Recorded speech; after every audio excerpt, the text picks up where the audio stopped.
Hi everyone, Robert here, and if you happen to stumble upon the channel, make sure that you subscribe if you're interested in wrestling news, wrestling reviews, and the occasional guitar cover. So let me talk about the news for a little bit. Rey Mysterio Jr.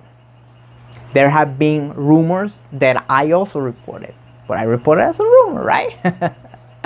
That World Wrestling Entertainment was not interested in bringing Rey Mysterio due to having to deal with Konnan. And if you have a little bit of a memory, you remember that Konnan was the one who was the spearhead of the whole hashtag Free Rey Mysterio.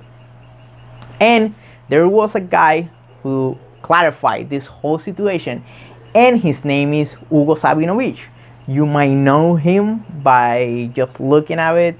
He was the color commentator of World Wrestling Entertainment for at least 20 years, from the early 90s all the way to the late 2000s. So he is now obviously doing business and doing shows here in the island, and one of the people he's bringing in is Rey Mysterio. And I'm gonna talk about a little bit about that card, because even though you might live somewhere on other country, you will be interested in the type of wrestling he's bringing in.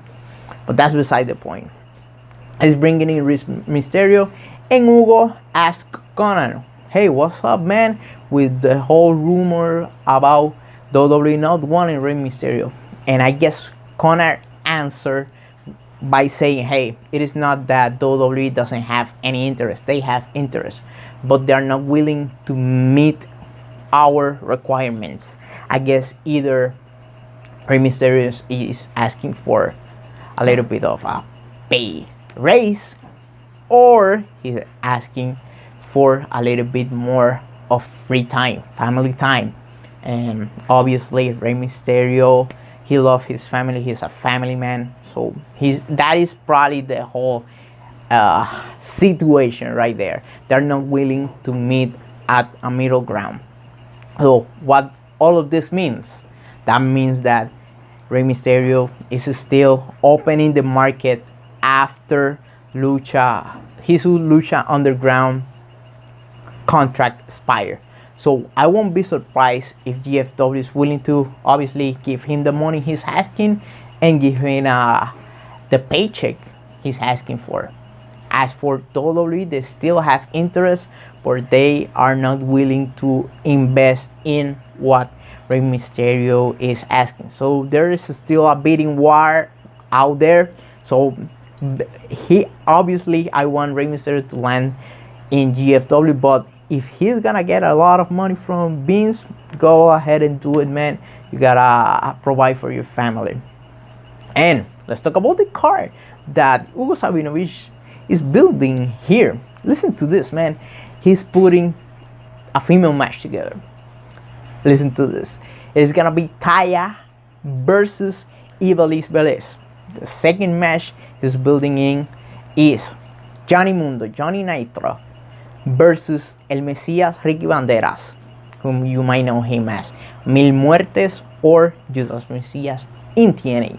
And the main event is Rey Mysterio, Brian Cage, MVP, and Mesha Wolf, aka Mr. 450. So he's bringing in the big guns to the island, and that is good to see. I'm probably gonna be able to watch that show if I'm not on school at that time.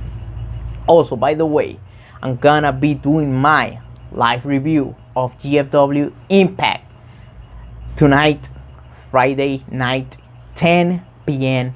Eastern Standard Time. So make sure you are connected to this channel and you're following me on Twitter at Wrestling Robert. I also have a Q&A running in that it is gonna be answered on Sunday night, which I'm gonna be a live Q&A live streaming. But if you want to get your questions ahead of time, make sure to use the hashtag AskRobert.